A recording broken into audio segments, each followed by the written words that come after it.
ব্যাংকের টাকা ফেরত আসছে না, খেলাপি ঋণ পাহাড় সম।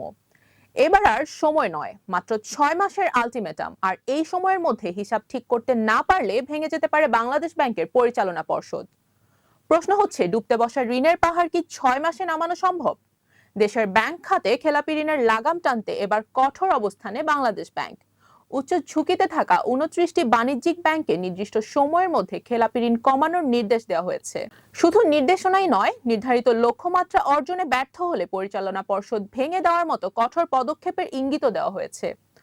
অর্থনীতিবিদ ও ব্যাংকাররা উদ্যোগটিকে স্বাগত জানালেও বড় প্রশ্ন, মাত্র 6 মাসে বিপুল অঙ্কের খেলাপি ঋণ আদায় করে লক্ষ্যমাত্রা পূরণ করা কতটা বাস্তবসম্মত। বাংলাদেশের ব্যাংকিং খাতে যেন একের পর এক সতর্ক সংকেত। ঋণ দেওয়া হয়েছে কিন্তু ফেরত আসছে না, আর সেই অনাদায়ী অর্থই ফুলে ফেপে এখন খেলাপি ঋণের বিশাল বোঝা। এই পরিস্থিতিতে উচ্চ ঝুঁকিতে থাকা 29টি বাণিজ্যিক ব্যাংককে আগামী 6 মাসের মধ্যে খেলাপি ঋণ নির্দিষ্ট সীমায় নামিয়ে আনার নির্দেশ দিয়েছে বাংলাদেশ ব্যাংক। নির্দেশনা অনুযায়ী যে 23টি ব্যাংকে খেলাপি ঋণের হার 20%-এর বেশি, চলতি বছরের ডিসেম্বরের মধ্যে সেগুলোকে খেলাপি ঋণ 20%-এর নিচে নামাতে হবে। আর যে 6টি ব্যাংকে খেলাপি ঋণের হার 10 থেকে 20%-এর মধ্যে, তাদের নামিয়ে আনতে হবে 10%-এর নিচে। অর্থাৎ কেন্দ্রীয় ব্যাংকের বার্তা একেবারেই পরিষ্কার, খেলাপি ঋণ কমাতে হবে এবং এবার সেটা করতে হবে নির্দিষ্ট সময়ের মধ্যেই। তবে এখানেই সামনে আসে সবচেয়ে বড় চ্যালেঞ্জ, কারণ খেলাপি ঋণ আদায় শুধু ব্যাংকের হিসাবের খাতায় একটি সংখ্যা কমানোর বিষয় নয়, এর সঙ্গে জড়িয়ে আছে বড় ঋণ গ্রহীতা, সম্পদ বিক্রি, আইন জটিলতা, আদালতের স্থগিতাদেশ এবং বছরের পর বছর চলে আসা মামলা। অর্থনীতিবিদ ও ব্যাংকারদের মতে বাংলাদেশ ব্যাংকের এই উদ্যোগ ব্যাংক খাতে শৃঙ্খলা ফেরাতে গুরুত্বপূর্ণ ভূমিকা রাখতে পারে।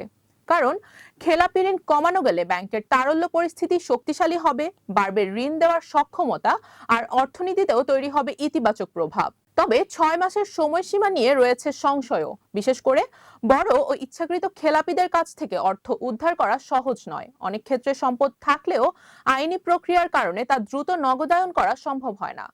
তাই শুধু পুনঃতফসিল নয়, এককালীন এক্সিট পলিসির মতো বিকল্প ব্যবস্থার দিকেও নজর দিচ্ছে কেন্দ্রীয় ব্যাংক। পাশাপাশি যেসব গ্রাহকদের সম্পদ রয়েছে তাদের সঙ্গে নিয়মিত যোগাযোগ করে ঋণ আদায়ের উদ্যোগ জোরদার করার উপরও গুরুত্ব দেওয়া হয়েছে। বিশ্লেষকদের মতে, কোনো ব্যাংকের খেলাপি ঋণের বড় অংশ যদি অল্প কয়েকজন গ্রাহকের হাতে কেন্দ্রীভূত থাকে, তাহলে সবার জন্য একই কৌশল কার্যকর হবে না। ব্যাংক ভেদে এবং ঋণ গ্রহীতা ভেদে আলাদা রোডম্যাপ তৈরি করতে হবে। এখানে আরেকটি গুরুত্বপূর্ণ বিষয় হলো, বাংলাদেশ ব্যাংকের তারল্য সহায়তাও বিনা খরচে নয়। তাই ব্যাংকগুলোকে নিজেদের আর্থিক সক্ষমতা বাড়াতে হবে, খেলাপি ঋণ আদায় এবং ঝুঁকি ব্যবস্থাপনায় আরো সক্রিয় হতে হবে। বর্তমানে দেশের ব্যাংক খাতে খেলাপি ঋণের মোট পরিমাণ প্রায় 5,88,000 কোটি টাকা, যা মোট বিতরণ করা ঋণের প্রায় 32.26%। এখন মূল নজর ডিসেম্বরের দিকে। 6 মাসের এই আলটিমেটাম কতটা কার্যকর হয়, ব্যাংকগুলো কতটা ঋণ আদায় করতে পারে এবং লক্ষ্যমাত্রা পূরণে ব্যর্থ হলে বাংলাদেশ ব্যাংক সত্যিই পরিচালনা পর্ষদ ভেঙে দেওয়ার মতো কঠোর পদক্ষেপ নেয় কিনা। কারণ এবার শুধু খেলাপি ঋণের সংখ্যা কমানোর পরীক্ষা নয়, পরীক্ষা হচ্ছে ব্যাংক খাতে সুশাসন, জবাবদিহি এবং নিয়ন্ত্রণ প্রতিষ্ঠারও। রুবাইয়াত জান্নাত, টাইমস 24।